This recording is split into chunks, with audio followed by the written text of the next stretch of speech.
chat log so I can see everything because Restream doesn't have it all. That's the only thing about Restream. I was talking to Cody about Oof. It's not that bad. It's just dumb that you have to like pay for the upgrade in it. order to do anything. Exactly.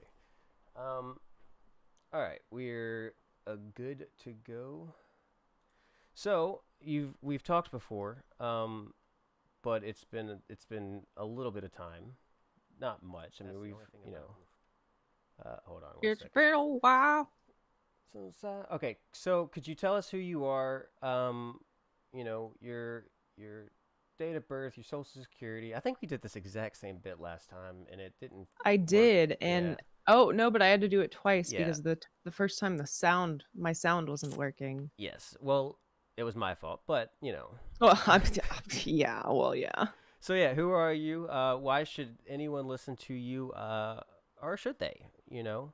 Um, just tell us about yourself a little bit. Oh man. Well, what were the first two again? Um, your birthday, social security, address. Just the basic Okay, things to get to know somebody. Uh, I'm and a scorpion. oh, okay. It's got 3 claws, That, including the tail. is that really is that a claw though? No, So you have two claws. I don't actually know anything about the zodiac, so I was trying to be cute, but Ah, it didn't really pan out. nope, it So didn't. instead, I'm going to explain the joke and make it worse. That is. I personally find that type of humor to work for me. Because I'm not funny. So I feel like if I Well, explain we're it, damaged though. That's why we think that's funny. I just think I'm funny. So I think I would Well, rather you not attack me like this right now. I think I'm first of funny. all, So okay, yeah. What do you do? I know you're going. You can say, yeah, words. yeah, words. I am a student. Was that was that what you That's were all I trying to was get looking out? for. Yeah, that's. You I'm don't a need to go into student. any more detail about. I am quite in debt. Just not as bad as I thought. Not as badly. Whew. Not as badly as I thought I would be by now. Um. So, so what are you in school for? Oh, I'm so sorry. I just woke up from the most stupendous nap. But my brain is very far behind. So No, that's we're fine. working on That's it. fine. You're warming up. Yeah. Warming up for the big questions. See, I get pretty bad social anxiety in person, Mm-hmm. but my social anxiety allows me to like kick into full gear and function or pretend to function. Okay. Um, so like now, like because everything's on cameras, all the interactions for some reason just don't give me anxiety. So what you get is just raw Darla Raw energy. Darla. I mean, that's kind of why I want you to be a part of the show, anyways, because Raw Darla is pretty out there, but in a good way, I think. Oh, I think. thank you. I think. I don't know though. I don't. It's to be determined. Few of us do. So So school. yeah, I actually yeah I oh here's why my brain is probably fried. I just finished this project, which is my career development plan, in which I basically explain everything that I'm about to say right now. But I'm working on my master's degree in licensed mental health counseling. And yes. So I just finished my 6th semester and I have 3 semesters left. And then I'll have about 2 years of internships. And then I will be a licensed mental health counselor. Gotcha. Okay. But I my specialization or my focus or whatever is in um, adult men who have comorbid mental illnesses, specifically like mood disorders Hmm. or anxiety disorders, and substance use disorders or Gotcha. addiction. So that's that's it. Okay. Um, you just recently started your own podcast as well, correct? Hmm. So I'd like you to Yes, shamelessly plug yourself. absolutely. My podcast is called Psyched Out, and really the only thing about it that's relevant to psychology is the name and the fact that me and Becca, I do it with my friend Becca, who she's also a psych major. I met her in a class in January, and we would often get reprimanded in class by our professor for being a distraction. Ah, okay. I can But understand that. really, it's because we click very well and just kind of riff off of You each couldn't be other. contained, is what it was. It's yeah, the chemistry Yeah, was just I insane. get it. I get it. So So what is the content like so we on there? started a podcast. Is that just y'all That's goofing off talking, or what can people oh expect if they yeah, listen? it's if it well okay. The first 5 minutes of this podcast, basically. Um yes, but with less attachment to reality. Okay. It's basically like we try to make talking points beforehand, Hmm. and then that really doesn't help at all. Um so I think our very first episode we had a list of that we were going to talk about COVID, we were going to talk about kind of like how our mental health has been Hmm. during quarantine and everything, and we were going to talk about uh like my trip to New Orleans and her stove that broke. And we ended up spending like 30 minutes talking about how urine is sterile. Um Okay. I so can. that yeah, but then okay, I think it just usually we both are at least like a little bit high. Just at least a tiny bit. Gotcha. Okay.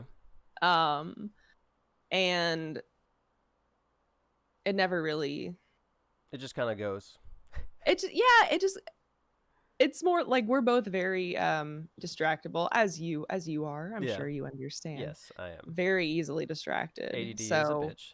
yeah, and so you start talking, you're like maybe telling a story or Hmm. just an interesting thought, and then that leads into another thing, Oh and then yeah. that leads into another thing. Yeah. And then by then it's like how did we get here? It's What is very it's happening? very difficult for me to try to stay on track with most of my interviews or podcasts because I'm Of very course. ADD. So I'll start going off in a no-no land. With that said, we should actually start to talk about the No, no topic, land. the topics today. We're talking about coping mechanisms, correct? Yes. Well, I mean that was a proposed topic Yes. that Well, I that's quite what that's one where you're enjoyed. leaning into. That's that's the Fabulous. one that I've been like, hey, this is what we're talking about. So, could you tell us a little bit about what was it, maladaptive coping mechanisms and adaptive coping mechanisms? Was that right? Yeah. So I mean, coping mechanisms are anything, any connection or behavior or habit that your brain forms in reaction to like coping with something. Mm-hmm. It's basically to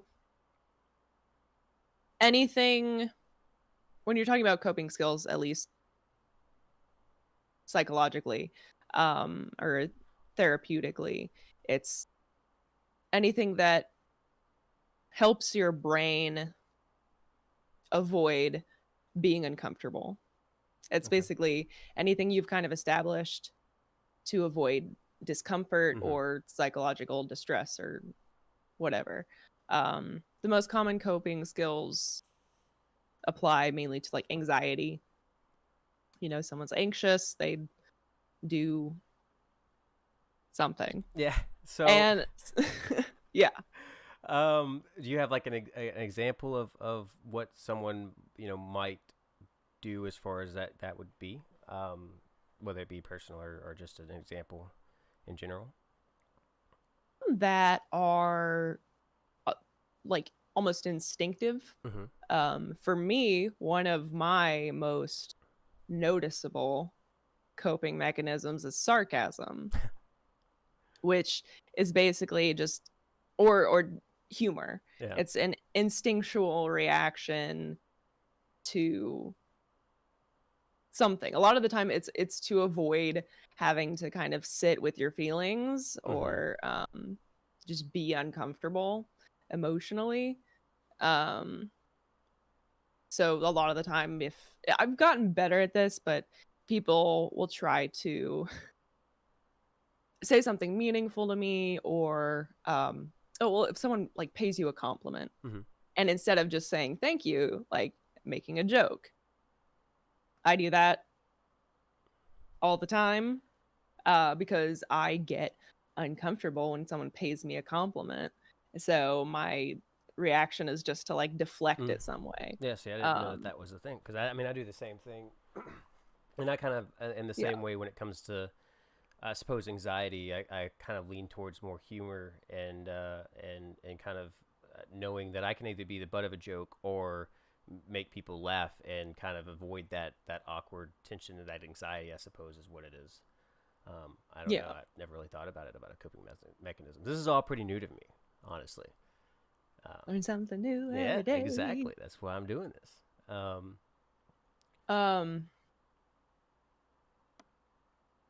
I got distracted by this my to-do list. The W. I wrote the W very strange. Anyway, um anyway, what was I talking about? Oh goodness. we were My talking about my Vyvanse has the, worn off. I feel that completely. Coping mechanisms, and I mentioned anxiety and being comedic in school and things like that to avoid it, and then we're kind of Mhm. leading into potential, negative coping mechanisms that people might implement, or um, you know, positive implementations of things as well. Um, just trying to get a better understanding of what coping mechanisms are and how people can better navigate understanding that they actually do these things, and what that means in their day to day life, basically. Yeah. I think people have coping mechanisms basically because they work. Mm-hmm. Like if sarcasm and making jokes like wasn't something that effectively kept me from having to be uncomfortable on a frequent basis, then I wouldn't like do that. So it makes sense if you look at it, especially when you look at like more specific situations, like a specific coping skill for a specific thing that you're trying to avoid, basically. So Specific. basically, coping skills are to avoid feeling, Mm-hmm. because a lot of the time, if you're if you have a coping skill, especially one that's not good for you, um, it's because you probably never learned how to process those emotions in a healthy way. Mm-hmm. So it's just a lot of the time, it's just the first thing that works Yeah. becomes the coping skill, So or the most effective thing that works. I mean, what are some kind of negative coping skills that people might adapt and adopt and actually do without possibly even noting that they're doing it? Um, if you can think of any examples, possibly. It really, so I guess it depends on your view of whether something is a negative or Mm-hmm. positive coping skill. Because I think we would think of sarcasm as like a positive coping skill, right? Because, it's funny and it Yeah. works, but technically it's not an adaptive coping skill. So the reason it's split into like, it's not good. There really aren't like good coping skills and bad Yeah. coping skills. If, as long as the bad coping skills like aren't hurting Mm-hmm. anybody, shit like that. But it's more adaptive versus maladaptive. What So if in yeah? someone, Could you explain the difference between those two? Yeah. yes. So if someone develops a coping skill, really their way of developing that coping skill, whether or not it was in a healthy way, if it's something that actually helps them, um, something that's not just suppressing the issue Mm-hmm. or, repressing all those feelings. That would be an adaptive coping skill because it's basically learning through the discomfort. It's kind of just Okay. adapting to it. Gotcha. And then, so a maladaptive coping skill is basically anything that was developed to avoid the discomfort of the emotion, and it basically just keeps you from acknowledging it at all and just kind of like pushing it further and further back. Okay. Uh, So because as nice as it is to not have to deal with those feelings and to kind of have them back there in a little cave, in their own nice little cave, like Gollum, just chilling. Um, but that's not. It feels great, probably for a little bit. so I mean, is Um, is there any danger in doing? I mean, I'm sure there is. Of course, there is can be. But a danger of avoiding those emotions and avoiding those whether it be awkward situations or whatever. But utilizing the more maladaptive coping skills over the adaptive, is there a potential negative that can come from that, or is it kind of like an equal thing and it just doesn't, whatever works works? it. Or is I that mean, is that tough the to the say? phrase I try to avoid in when it comes to like therapy and psychology is it really depends, because you could probably say that for basically Yeah. everything. Um, but I mean, it really does depend. But for the most part, they wouldn't be called adaptive or maladaptive if there weren't some kind of consequences. Mm-hmm. So if every time you're in an uncomfortable situation or you're faced with possibly having to uh, confront some really unpleasant shit, to be honest, that, especially when it comes to suppression or repression of emotions, or even just, I had another word and it's gone, but anyway. I understand that all But too well. yeah, so, oh man, Oh no. oh, it's long Oh gone. no. I'll, I'll have it pull around at the next station. Yeah. Uh, See, mm, now you're gonna get mm, sidetracked. Now you're gonna lose the mm. topic of the I entire am thing. thinking about trains now. Damn it. See, God, I love the trains. ADD Oh, mind. hello. Hello world. What was the last thing I said? I don't. I, Boy. It was so long ago. Yes, I Wow. know. We went on a train Um, ride. it was great. Food could have been better, Yeah, but service was pretty. Eh. That kid 2 rows ahead. Oh my god. Anyways, uh, God. so I don't remember at all. Oh, consequences, consequences, Yes, that's consequences. what it There we was. go. Okay, yeah, so consequences of adaptive or maladaptive coping skills. So if you're repressing all of that discomfort, all those feelings that you don't like, Hmm. within that context, sure, you're not having to deal with those, but they will always come out in some other area of your life, whether it's like behaviors or like crazy urges or mania sometimes. That's kind of what mine turned into Could you was explain mania? Just mania. asking for a I don't know if friend. I've ever... So, well, okay. So, bipolar disorder Hmm. is depression and mania. And mania is there's mania and there's hypomania. And that's the difference between bipolar 1 and bipolar 2. Okay. I don't remember which it is, but one of them is depression and mania, and one's depression and hypomania. Okay.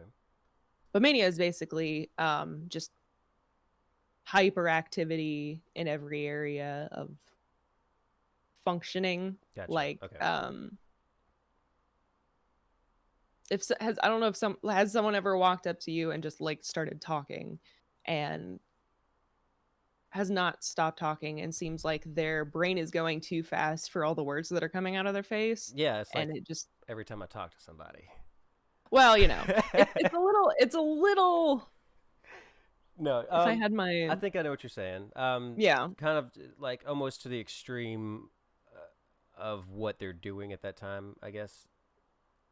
it's like a behavior but more of it. Okay. Um like someone who's on cocaine but there's no cocaine. Okay. All right. For Um anybody out there that knows, I uh, don't, but I can only assume. I do not Um either. but yeah. Um and sometimes they won't sleep for like a couple days. Yeah. They'll be like, I'm the life of the party.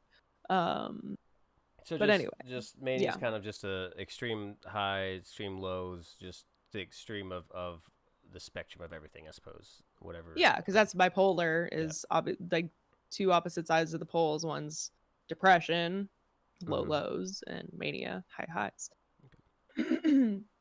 So, maladaptive coping skills Yes. Back to can, that. yeah, while they do help you avoid a lot of discomfort in one situation, um, it'll come out in other aspects of your life, whether, yeah, so saying like behaviors or Oh, just mania. Okay. mood or um, like your interactions with other people, how you treat people, what you think of people, what you think of yourself. Oh, that's another fun one. Dissociation. Our word of the day is dissociation. And what does that mean? It's okay. So, multiple personality disorder is dissociative identity disorder. Hmm. And it's basically the extreme of dissociating. It's you've dissociated so far, like you're so far gone that it's like another person's here. Okay. That's the dissociative identity disorder. But dissociation is um there are two different parts to it. It's derealization and depersonalization, which one is your attachment to other people, and then your attachment to yourself. And if you're dissociating, and a lot of people will have both kind of happen at the same Hmm. time when they dissociate. Um, but it's like when you don't have that attachment to other people, it's like you suddenly don't feel emotionally connected to like your spouse Okay, I got you. or your best friend. You just like it's like they could just disappear and you wouldn't feel Hmm. anything. And then the other is your attachment to yourself. So if you look in the mirror, it's like I know that's me, but it doesn't feel like that's me. I feel like Okay. I'm looking at someone else. Yeah. Okay. Or you kind of see your life happening as if you're watching a TV show. Um, like you're a character in a TV Yeah. show. It's Okay. really it's not as whimsical as I'm maybe explaining Yeah, no, it, but I think but I understand. I mean, I've looked into it a little bit, and I mean, I understand what you're saying, but I also know what it kind of pertains to. It's more so just anyone that might not know. Um, but I think that you've kind of explained what it is.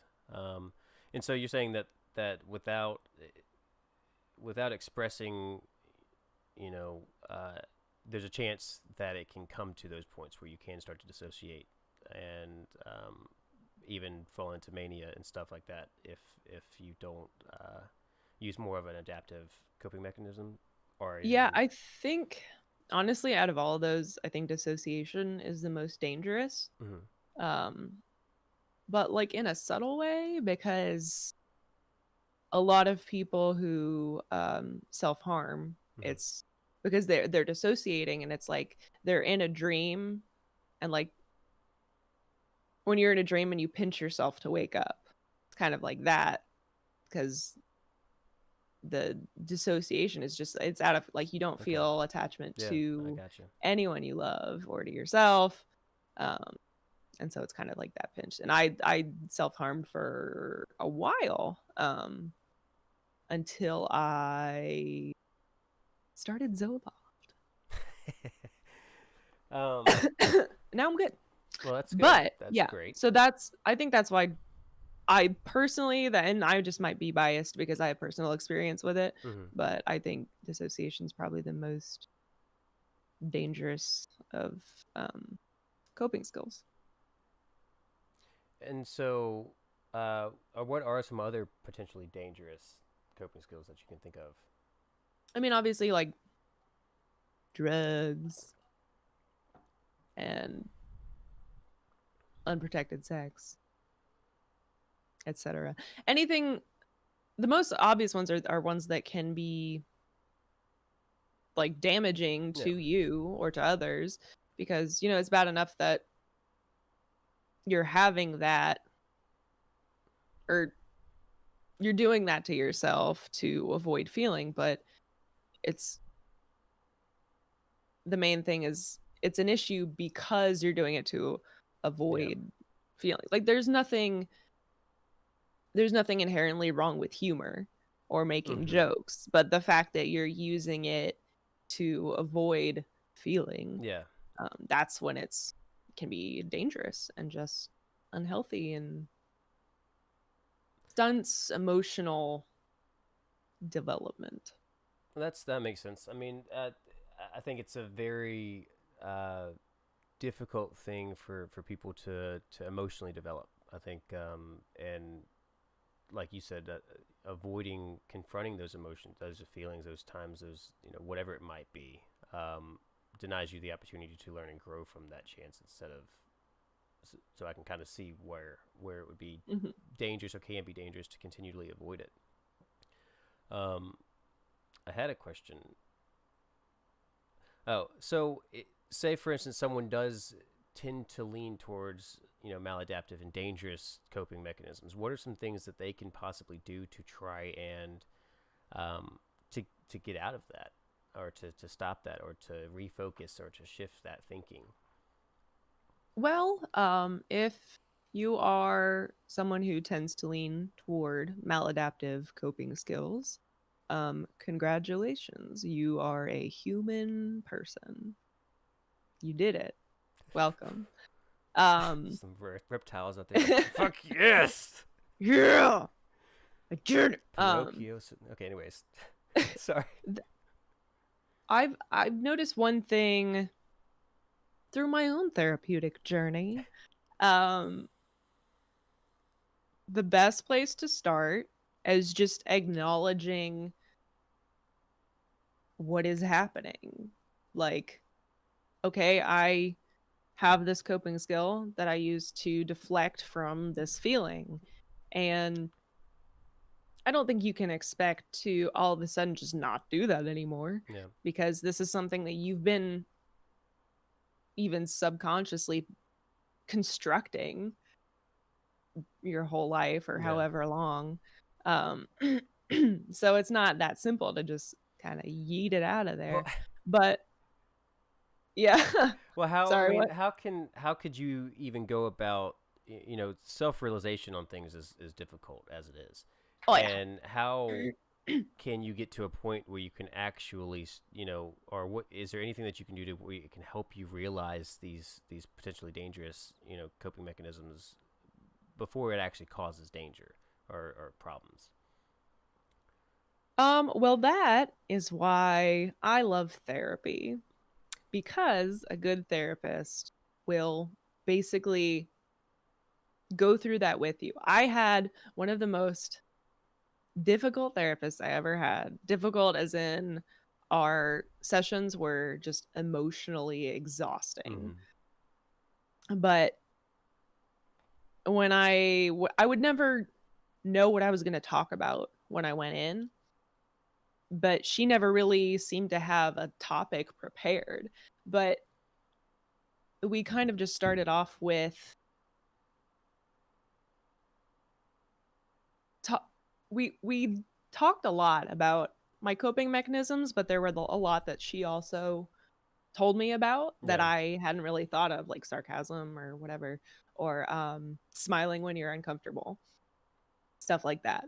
Um, and so I would basically just talk about how my life was at that point, and every time I used one of my coping skills that wasn't helping me, she would call me out on it, and she Ah. would make me stop and start over, just like talking Mm-hmm. without using any of my coping skills. And like it was so real, like I don't know, because it wasn't like I was directly doing anything that was like, okay, I'm gonna sit with my feelings right now. Yeah. But she'd basically taken away all these things that I was so used to just going to, instead of having to deal with my feelings, that Mm-hmm. once those were all kind of gone, I couldn't really hide from stuff Yeah. anymore. That you had to kind of got Yeah. it all out there.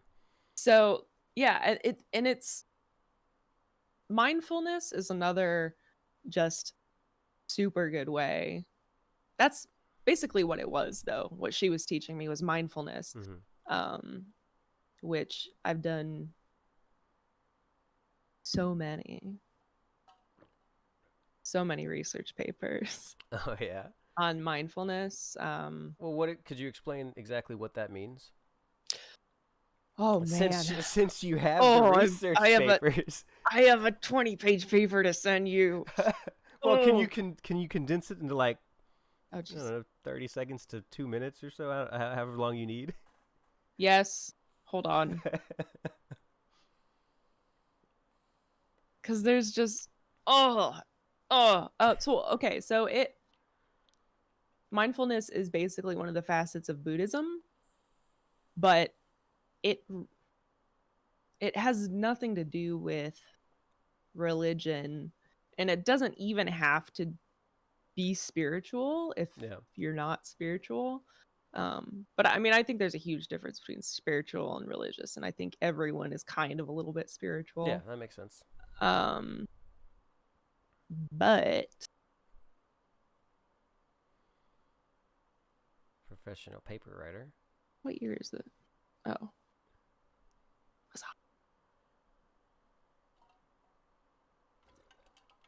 okay. Hold on. Got all the time in the I'll world. just read my abstract. I'm gonna chew my ice. Excellent. This is Oh, becoming. wait, what? Oh yeah, I'm ice. Yeah, that's I chew hate that. ice. Oh yeah. I hate all of that. Oh, I know. Yeah, I know how inconvenient it is for people. It And like hurts my jaw hurts right now no, just I thinking love it, about it. man. I can't stop. Ah, I can't stop. It won't stop, dude. I've so tried. anyway, Yeah. mindfulness is a skill that has been practiced in Eastern cultures for thousands of years, deriving many facets from systematic Buddhist psychology. The components and techniques of mindfulness based practices have created a basis for several modern therapeutic models, such as mindfulness based cognitive therapy and dialectical behavior therapy. The core skills founded in mindfulness training may also be effective methods of therapy when applied to the ever growing field of addiction. Blah, blah, blah. So, my paper was basically about um, mindfulness as treatment for addictions, Okay. because that's probably what I want to focus on. But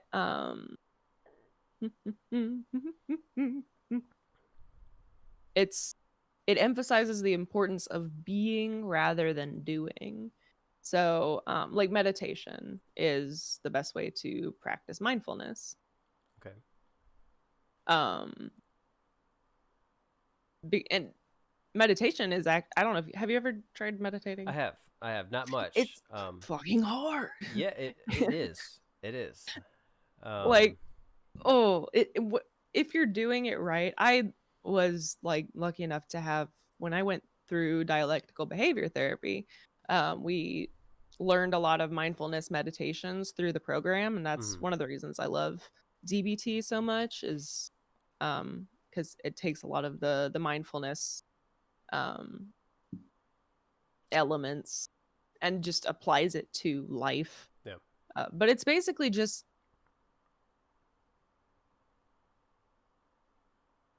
have you heard of radical acceptance? I have not.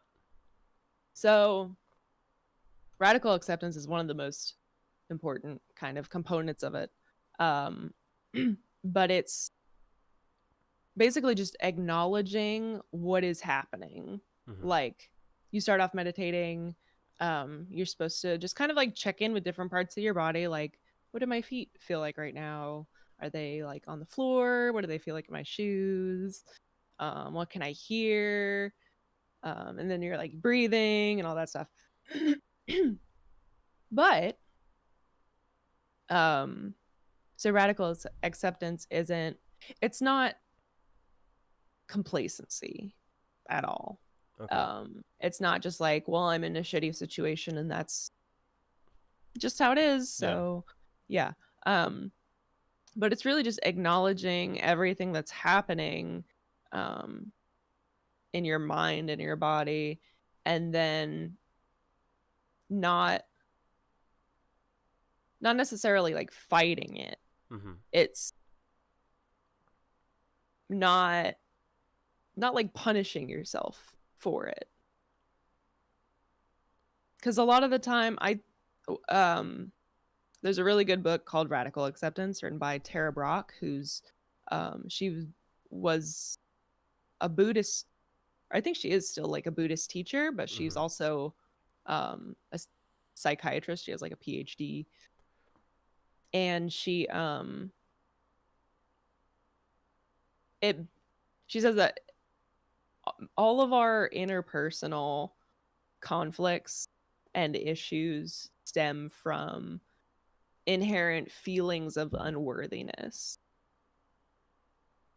And that's basically where all of our problems come I, from. I can get that. I can understand that. Yeah, and it's gosh, such a good book. But uh, I have it on audio too. I don't remember what I was saying. Radical acceptance. Yeah, it's I mean there's way more to it than I'm explaining not very well. the A- Um the it's ADD just sidetrack. oh, it's so So good. so kind of meditating and when you meditate for someone that has never meditated, what how would you describe to them like to even where to begin on to not necessarily a spiritual meditation, but even just a self reflection and a radical acceptance. How can you get to that point physically and mentally? Like, what do you do to get there? Um What can you do? I I do it first thing in the morning when I do it. I need to start doing it a lot more frequently. But it's not just sitting quietly. Mm-hmm. It's I think people who are really good at it and have been doing it for a long time, it's they just kind of shut off all of their like mental reactions to Mm-hmm. any kind of external or internal stimuli. Like it's So when you meditate, or when you have, do you is it more of it's one feeling and sensing your body and kind of understanding where your body's at and what it's telling you, and same with your mind. But is it also kind of evaluating um, what is in your life, and kind of not cataloging that, but organizing it into in a healthy way, and dealing with that? Or is it that you get all of that out, and you just are one with yourself, and where you're at in that moment, and that's what the meditation is? Or is it more focused and concentrating to a degree? If I even asked a question in that. No, I get what you mean. It's I think that's the goal. The goal is to get to where you're just being, like you're just there, existing. And but I think working on it and getting there is where you make the most progress. Like the journey, not the destination. Like that.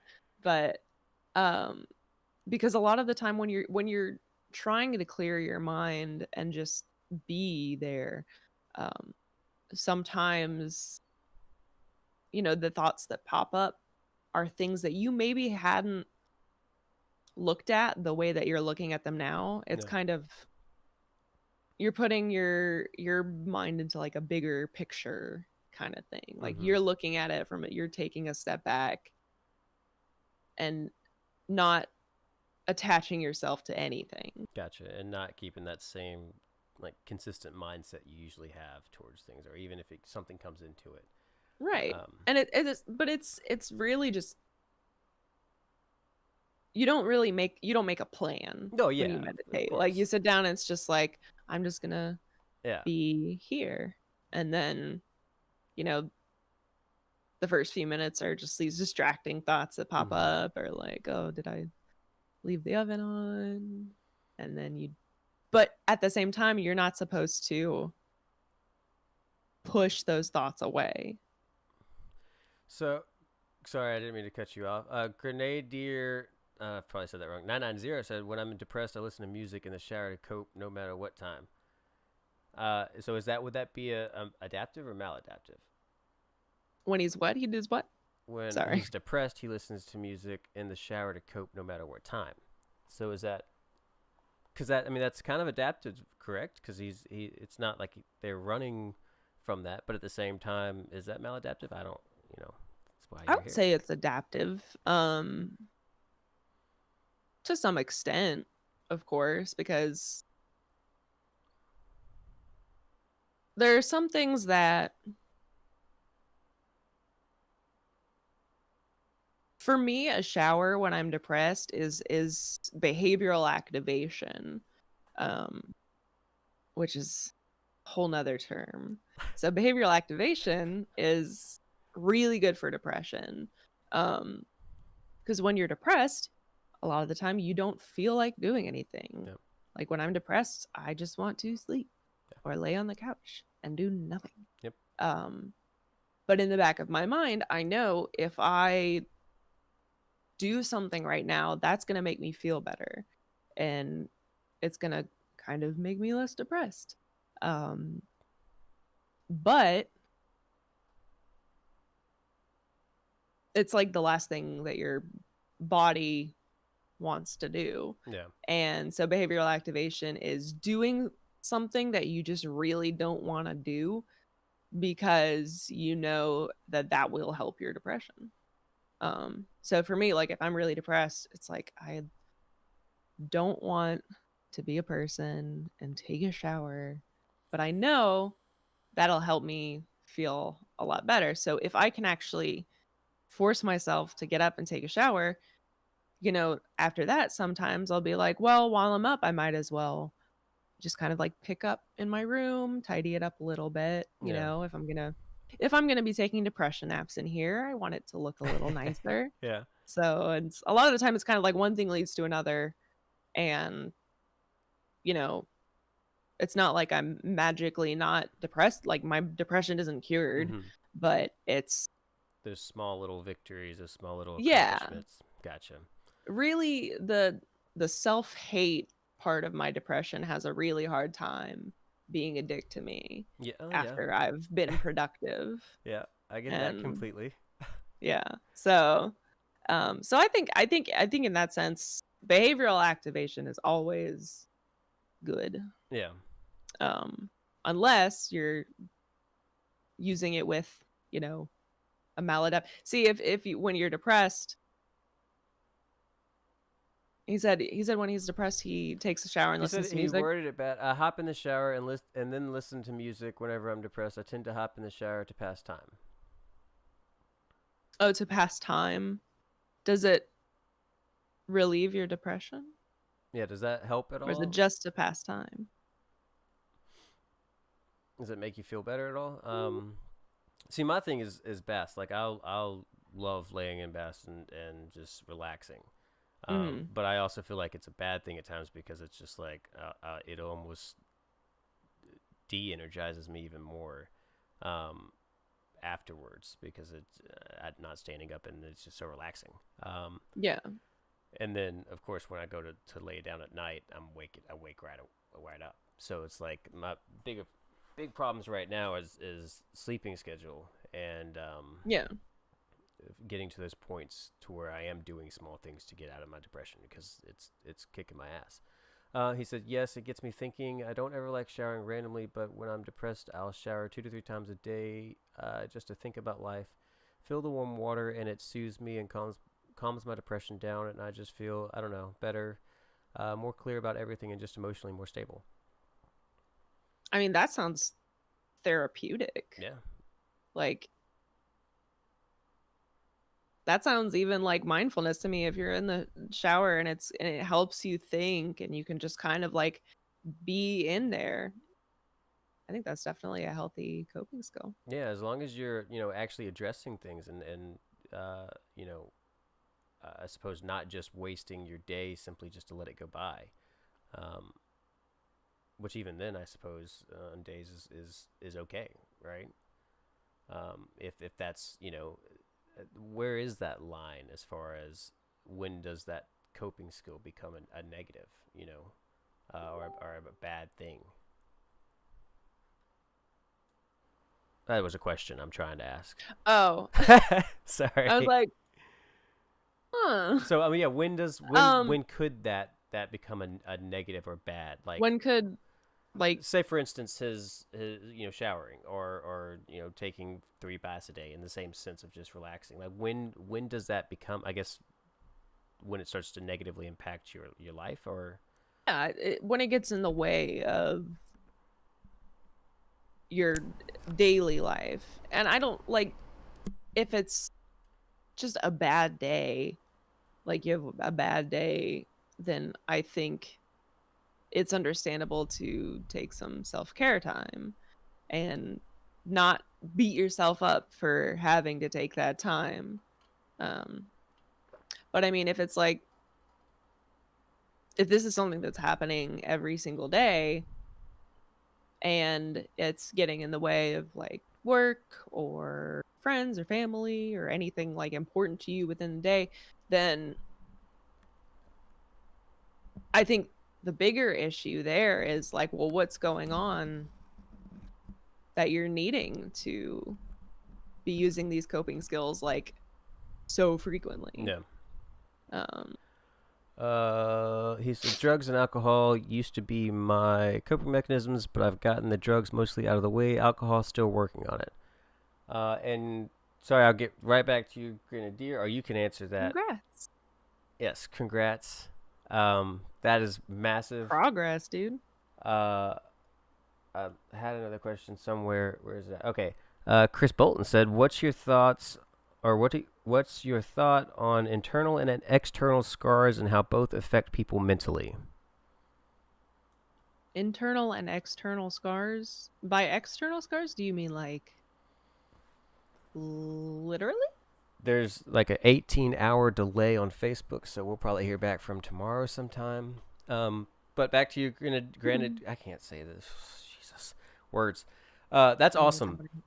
Um, separating yourself and actually understanding that you needed to stop the drugs is huge. And if you feel like you need to cut back on alcohol, I feel like you take those steps. But I think alcohol can be healthy as well, in small proportions. Yeah. Moderation. Uh, Grenadier. Yeah, I know it's easy pronunciation, but dyslexia is like, nah. Grenadier? I Like, always want to say Grenader every time I see it, and I'm going to continue to. That's what my is there mind an I? immediately goes to. Yes. Grenadier. Ooh, Grenader. Grenadier. Chris, are you there? Grenadier. Have you gotten to that point yet? Wait, maybe I can reply to him. What you mean? What you mean? What you mean, boy? Hey yo, what you mean, All boy? right. So he's not there, so we're just gonna go on to something different for right now. Um, I have absolutely nothing, so just throw something out at any point in time. No, all So right. I bought a piercing kit. Oh goodness. I got it on Amazon and I'm working up the courage to pierce my belly button. All right. Today So, today I had some Oragel and I put Oragel on my belly button to see if it would do anything. It didn't. So that's a no-go. so okay, Chris. We said, do you mean physically or? Sorry, I didn't mean to cut you off. No, I needed to Physically, be cut off. scars are internal. Like, what did you mean by your question? Are you gonna film you trying to pierce your belly button? Because you should Absolutely not, totally no. should, and I think it'd be I really do not funny. need that kind of content on the internet forever. That's fair. Grenadier said, I said it right. I agree. High school was my drug craze age. Hung with the wrong people. Got into lots of dumb shit. Now I'm a sophomore in college, and even though I'm young, damn alcohol really it's kind of like nicotine. You really crave it. I don't know at all what you're talking about nicotine. Okay. Chris, Chris said, like PTSD from emotional situations as opposed to something physical or life threatening.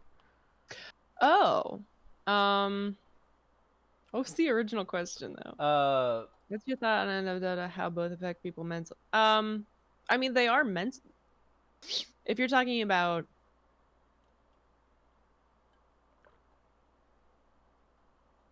I guess emotional damage versus physical damage. Yeah, your questions are still kind of I like what? Chris, do words better. Yeah, word a little bit better, dude. Do We words. need we need just a little bit more, Do more words, please. or just maybe read your comment and then your next comment and see if that makes sense to you, and then put yourself in our position, and then go from there. Um, Good luck. Good luck, man. I believe in you. So as far as you were saying earlier that using we're saying negative maladaptive coping mechanisms can lead to certain mental aspects and issues, but could that also manifest in physical symptoms as well? Oh, dude, yeah. Oh, oh, I am. Okay. So, have you heard the term psychosomatic? I have, but I have completely forgotten what it meant. Okay. Well, the way that's probably good because the way that people use it is always wrong.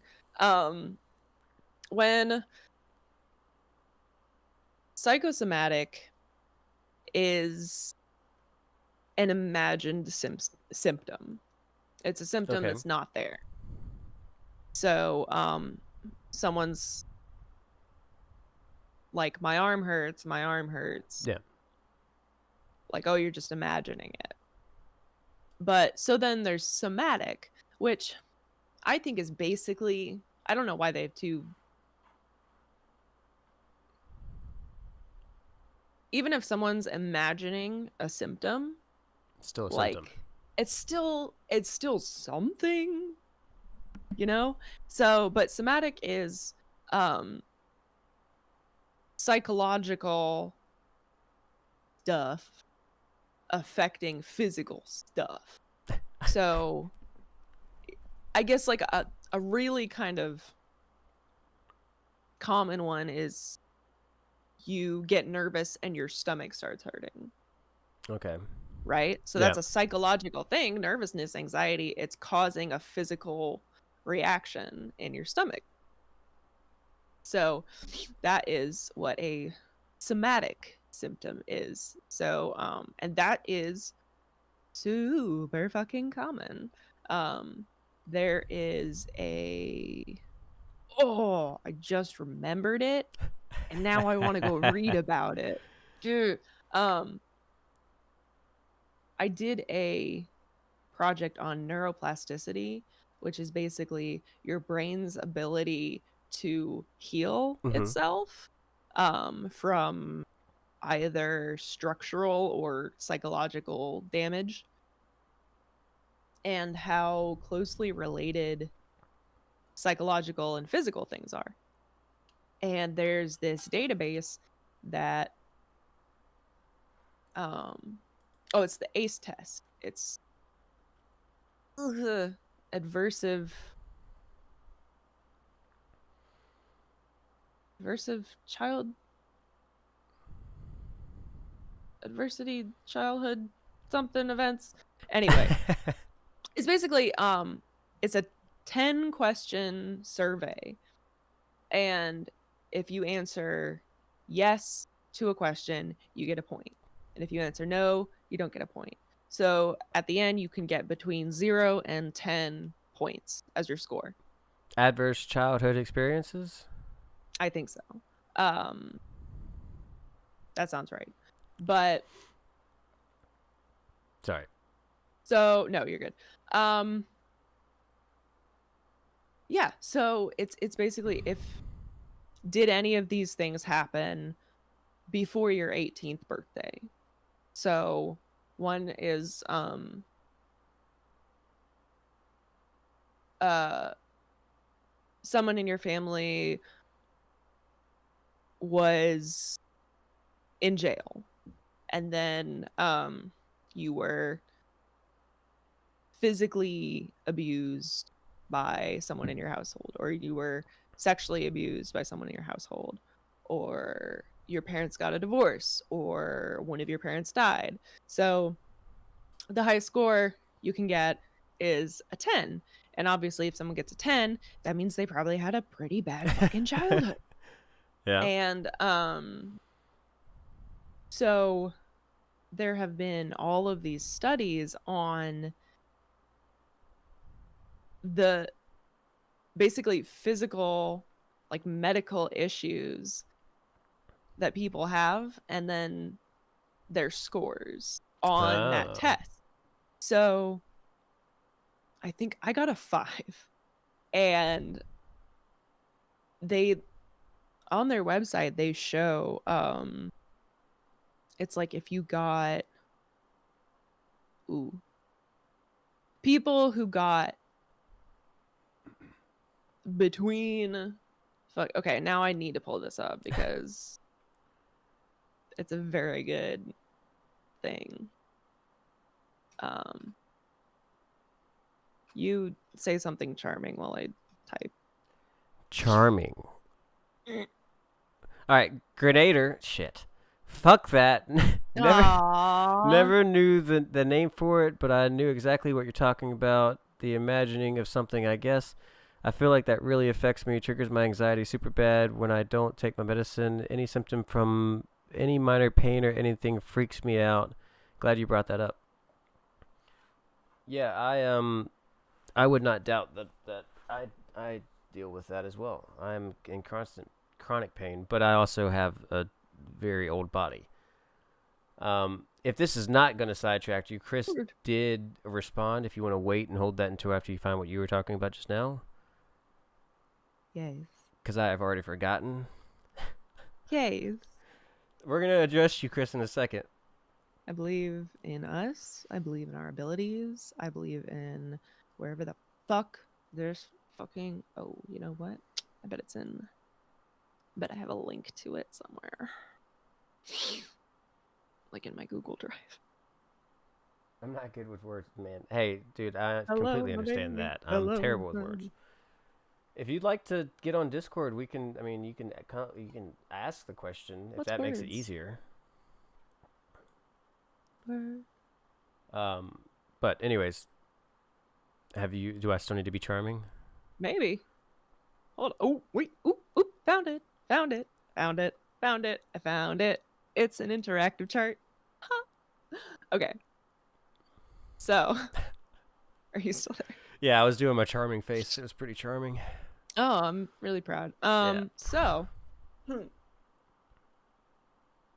um, there's like this chart, and what did I say? Oh yeah, I got a 5. Yeah. And you can get between 0 and 10. Basically, if you get 4 or more, if you get to 4 or more, all the numbers are around the same. So someone who got a score of 1 out of 10, is twice as likely to consider themselves an alcoholic in adulthood. Well, actually, so the people who took this survey, they're all adults now, but it's talking about your childhood. Got you. If they got a score of 1, they were 1.4 times as likely to have had a sexually transmitted disease. 1.7 times as likely to have used illicit drugs. 1.8 times as likely to have attempted suicide. So then we go up to 4 or more. So people who got a 4 or more, and the circle just got gigantic. So those with an ACE score of 4 were 12.2 times as likely to have ever attempted suicide than those with a 0. Jesus. Yeah. Were 5.5 times as likely to have missed 14 or more days of work. 2 times as likely to have had cancer. 2.2 times as likely to have heart disease. 4.6 times as likely to report feeling depressed for 2 or more weeks in a given year. 7.4 times as likely to consider themselves an alcoholic. 3.9 times as likely to have chronic bronchitis or emphysema. I can't do it. Grenadier. Grenadier. Asked how accurate is that stuff? So what is the sample size and what is the actual the test study there? It was done through, I can probably find the exact numbers for you. Ooh. Hello. I can't do it, dude. Every time I see it. Dyslexia is weird, man. I hadn't. Okay, go ahead. Sorry. Oh, actually, so this was in the late 90s. Over the course of 2 years, over 17,000 people completed confidential surveys containing information about their childhood experiences and current health status and behaviors. So the data from these statistics was taken from a pretty large study. A cross-section of middle-class American adults. Okay. So that was the main demographic. But it looks like pretty well spread out. I wish they'd gotten more. A lot of them were, well, I guess it makes more sense that they would have more people who were older take it.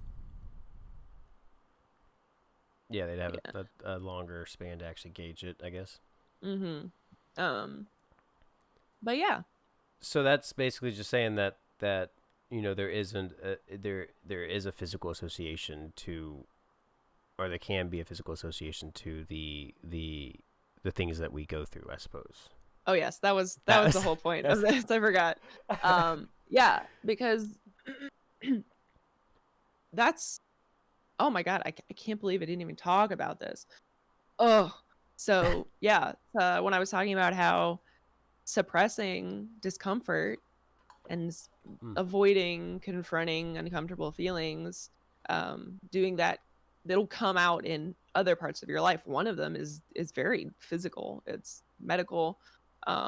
When my brain broke, I had to have heart surgery. So there's Okay. that. All right. And it was just from um like severe anxiety. Yeah. Um Hmm. yeah. All right. So you want to tackle Chris's question? Yes. Oh All wait, I right. think I can read it. Is the one Okay. that says say for Yes. instance falling out of a tree? Yes. Could you read it Um, out loud? so say Just for instance falling out of a tree, breaking a limb, getting attacked by a dog, as opposed to years of verbal abuse or mental trauma from feeling self-conscious about something appearance based. Maybe even not being able to let go of bad decisions you made and then things that happen physically that are behind our control, if that makes sense. I'm not good with words, man. Me neither, obviously, clearly. Um, we are all phenomenal at words here. but I guess when it comes down to it, I have to say it really depends. Um, because there's physical pain. I think ultimately emotional pain is a lot more leaves a lot more damage, scar tissue. No. Technically, I don't know, but basically, a lot of mental things can come from something like being attacked by a dog. That's probably going to give you some anxiety for a while, Yeah. if not forever, Yeah. Um and so that's an emotional scar that physical occurrence can have on you, but treating treating the psychological side of that will always be harder, and it will always have to be more Mm-hmm. individualized because I feel like we talked about this last time, but Probably.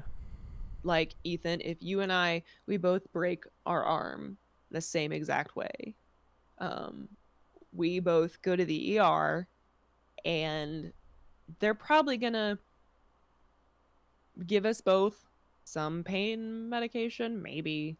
They're probably gonna set it in a similar way, Yeah. do kind of the same basic treatment, but when you get Baker acted for attempted suicide or something like that, you know, maybe there's someone else at the same time who has gone through the same thing, but they're you're probably not going to be you're not going to need the same treatment Yeah. technically. Um it's going to be a lot more individualized, Mm-hmm. and it's going to have to be personalized. Like you can't give the same therapy the same way to Yeah. everyone. Like that's not how people work. Our minds are so much more complex than our bodies. Yeah.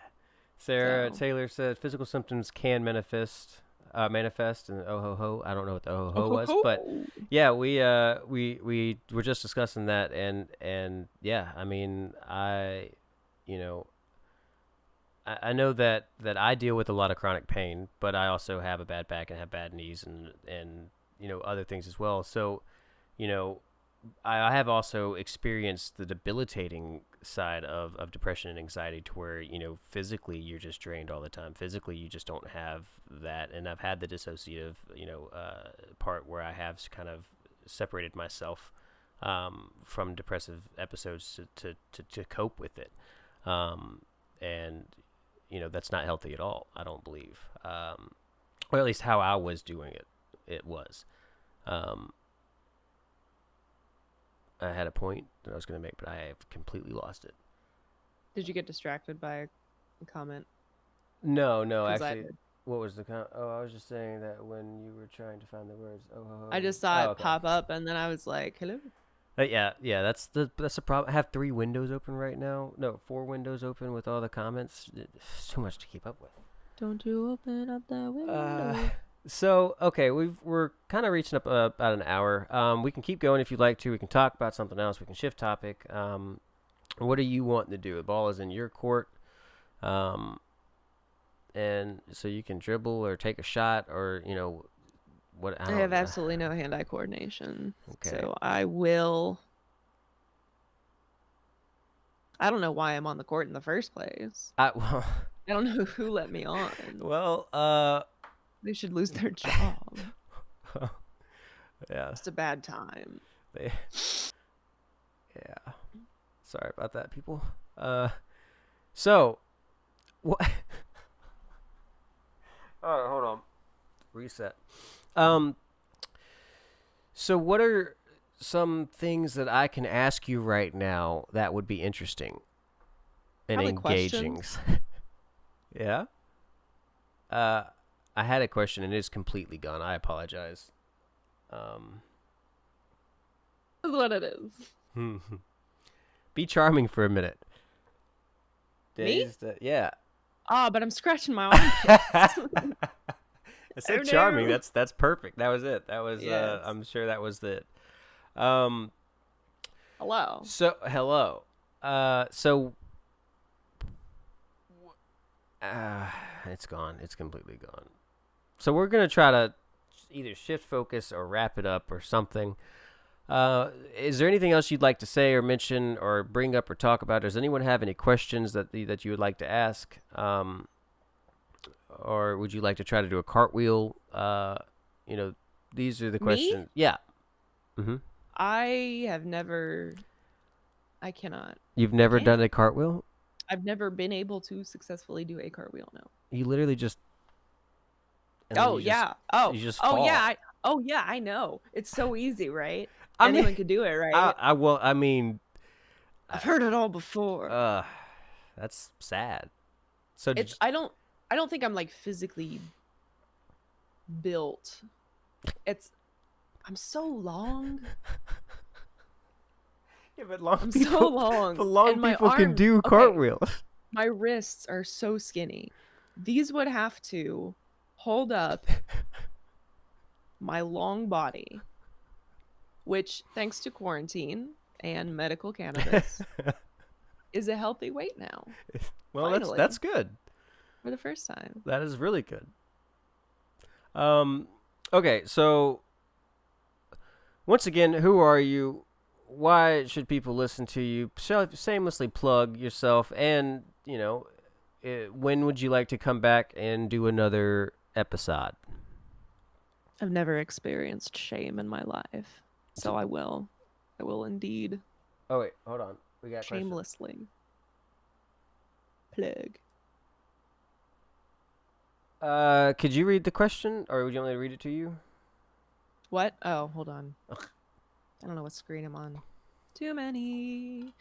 Um, physically manifesting symptoms stemming from negative emotions. Question: I don't care if you.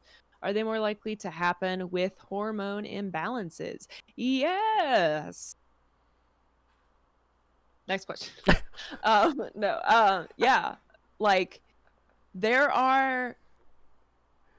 I think hormone imbalances are like one of the first things that people check when. Okay, so when my brain broke and I was 21 and I was like, I've never had any kind of depression. I've never had any kind of anxiety. I don't know what's happening. This has to be some physical thing. There has to be some medical Mm-hmm. cause to explain this away because it couldn't just be that my brain is broken. Oh no. It must be something else. So I had my thyroid checked, I think 6 times within a year. And it was fine. But yeah, if you have those hormone imbalances, even if like okay, boys and girls both have like hormonal cycles, Mm-hmm. right? If something gets even slightly out of whack, it kind of just fucks up your day. And, not to bring forth a stereotype, but we gals, if we got that that one thing happening. Um, it's some of us, some of us can be a little shitty, and that's all just because of, you know, progesterone and estrogen Mm-hmm. being lower than normal. So really, there are so many fucking hormones in our bodies and our Oh yeah. brains, and anything that is throwing those off, it's. I complain about the human body a lot, especially mine because it doesn't work right. But when you think about it, it's kind of crazy how everything has to work for your body to function like even a little bit. Yeah. Like even if, like me, I have really bad acid reflux. Same. Um Same girl. but the fact that my stomach still kind of exists, like after my heart surgeries, I had to take 350 milligrams of aspirin every day for 60 days. Completely just fucked my stomach lining. Yeah. But it's better now. So my stomach was just like, hey, we're gonna, it's gonna take a while, but we'll kind of like try to patch this up a little bit. Here's some Prilosec. Uh, Stop eating spicy shit. Stop eating that shit. Um, but yeah, so my stomach's way better now. And even though having acid reflux sucks, just like the way that my body was able to function is really cool. Um, so the I don't have as much knowledge about the endocrine system as I would love to have. But hormones are really fucking complicated. Yeah, And I learned last week, or not it's last week. insane. Sorry, I didn't mean to cut you off. No, you're good. When I did the interview with Jesse Schultz, I found like he told me that serotonin was actually made in your gut, and I didn't know that. I didn't realize that a lot of chemicals that are brain chemicals are actually from the gut. So Sarah said, so what do you think the psychology, science, and tech industries can do to exponentially advance research and solutions?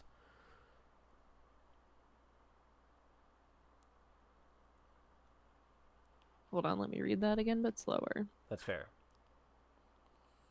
Advanced research and research and solutions for what exactly? The hormone imbalances, I presume. Oh, I mean, even now, it's ridiculous. Like how, like I kind of go back to the thyroid thing Mm-hmm. because that's one of the most common, like especially for women. My mom has hypothyroid. And before she knew that she had hypothyroid, this was back when thyroid tests like weren't even. Yeah. I think I was little when she started having thyroid issues, and before she got. Oh no, combating that word dysfunction overall. Sorry. Combating psychological dysfunction overall. Oh. I mean, Gattaca. Okay, but here's the thing. Like, I don't think psychological dysfunction. I don't personally. I don't know if that's something that science should fuck with. Not to the point that it's like. I mean, I don't know if you've seen Gattaca. Yep. It's an excellent film, It is. and they basically like they can hack genes, and they're genetically editing their kids so they'll be less likely to have heart issues, they'll be less likely to have like mental illness and stuff. And I don't know where I stand on that.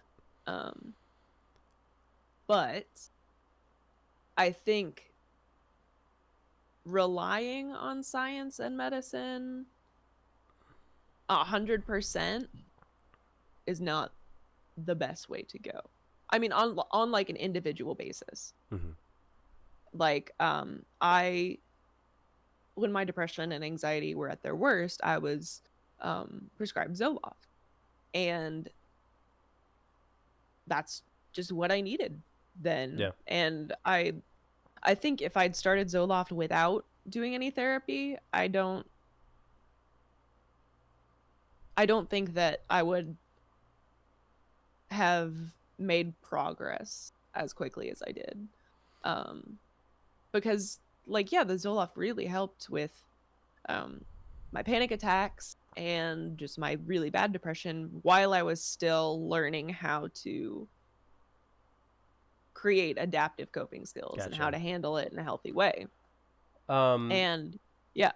so she was saying, since it's genetic disposition triggered by environmental factors and experiences, and she said, well, without science, we wouldn't have psychology, which I think that you were kind of saying, like the tech, science, and pharmaceuticals.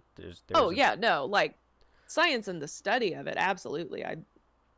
I think it always needs to be studied. she was just more so asking Um how they can contribute. I suppose, like you know, I, I personally think we as a society, I think, have a big role in that, in the growth and the emotional growth of our society.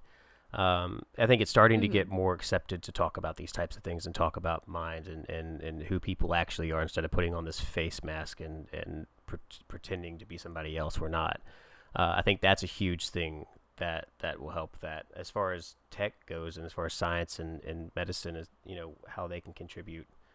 Um, Yeah, I'm kind of understanding what she was saying now, sorry. Um I I mean what sucks is that mental health field doesn't have obviously nearly as much funding as it needs to have for I guess more large scale studies. Um because there are a lot of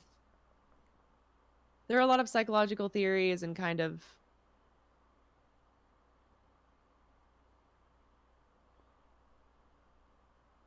within the psychological community there's kind of sometimes this air of well we do it this way because this is how we've been doing it the past 10 years and that works. yeah, um and so right now it doesn't seem like there's a lot of research going on in that field, which I mean if you look at it now, like of course there are plenty of studies going on. But I think there needs to be, and that's where it gets really complicated though, because it can be really difficult to conduct an experiment that's cause and effect when it comes to psychology, because a lot of the time it's like people know they're in a study. That's yeah. automatically like a confounding Mm-hmm. factor. Um but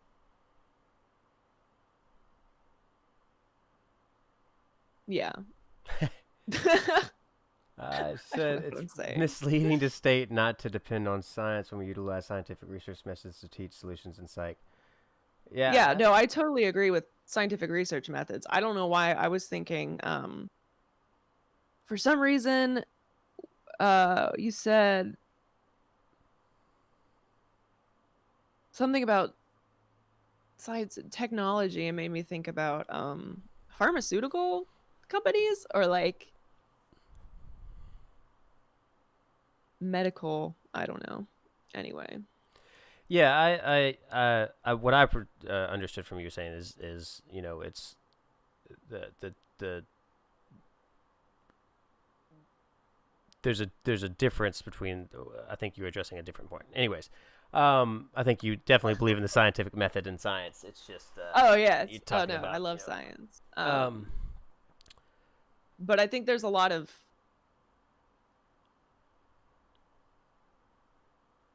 psychological like therapeutic mm-hmm, stuff that's being ignored for the sake of medicine. physiological tangible Yeah. stuff. Okay. Yeah. Um, I had a question in the midst of all that, but I forgot it. I have so many questions every day all of the time. What was it?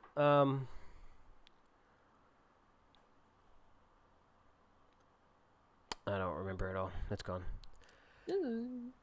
So would you like to continue? Would you like to stop? Would you have any more questions?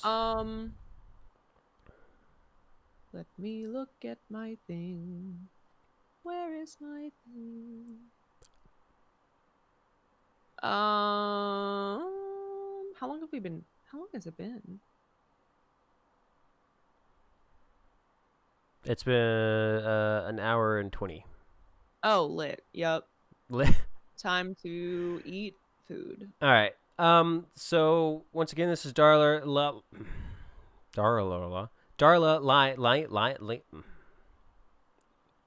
Who are you? I haven't figured that out yet.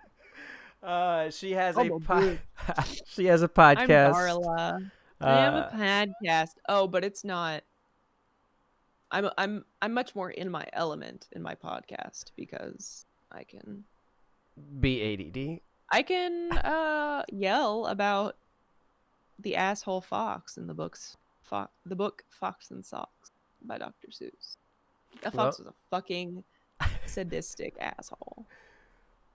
I think I I ranted feel like about you it have for very, like 15 very minutes. heavy opinions about this fox. I have heavy opinions. I have the heaviest opinions about things that do not fucking matter. Well, I feel that completely. That's my aesthetic. Well, if you'd like to, do we want to do bi-weekly, correct? Does that mean every other week, or does that mean Yes, I twice a think. week? No, I don't know. Wouldn't Every bi-weekly other be... week. I think bi-weekly is once every other week, right? So the 19th, are you free? Well, we're going to try to shoot for the 19th to do, unless Wednesdays aren't good. I don't know. We'll figure out sometime. Wednesdays are excellent. Okay. Wait.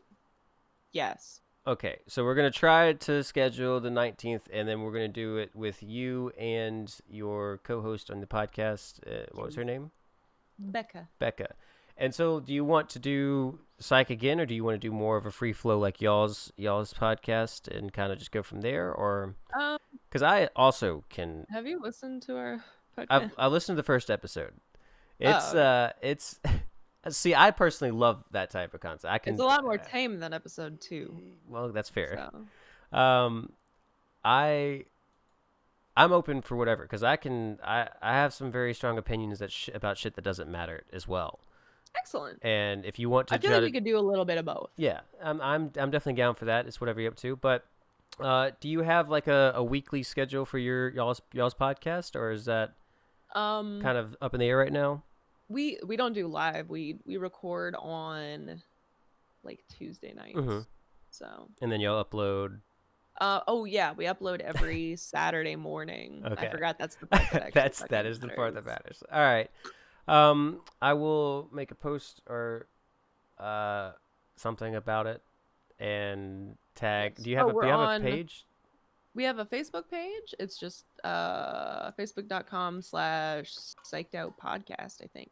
Psyched out without an E. Don't put the E in or you'll go somewhere else, maybe. I don't know. Probably not.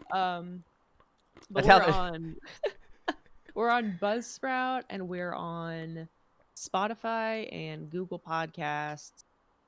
Not on iTunes yet because Apple is trash. That is a fair assessment. Psyched Out. Still working on every Saturday. Get new episodes. Go listen. And I suppose we will talk a little bit later and schedule the next one. Thank you very much, Darla. I had a great time. And a good talk. Thank you. Yes. Yeah. Yes. Goodbye. Okay, bye. Oh, wait.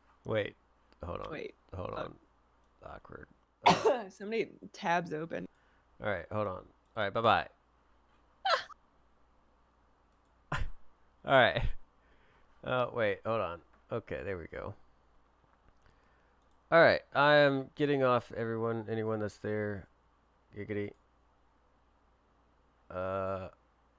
I will see all of y'all later. Me and TJ are going to be doing something Friday at 6 p.m., I believe, as well. We are going to be doing a... TJ is going to be making a song in the studio, and we are going to be interviewing and talking with him as that happens. So to Friday, 6 p.m., if that interests you, I'll make a post about it.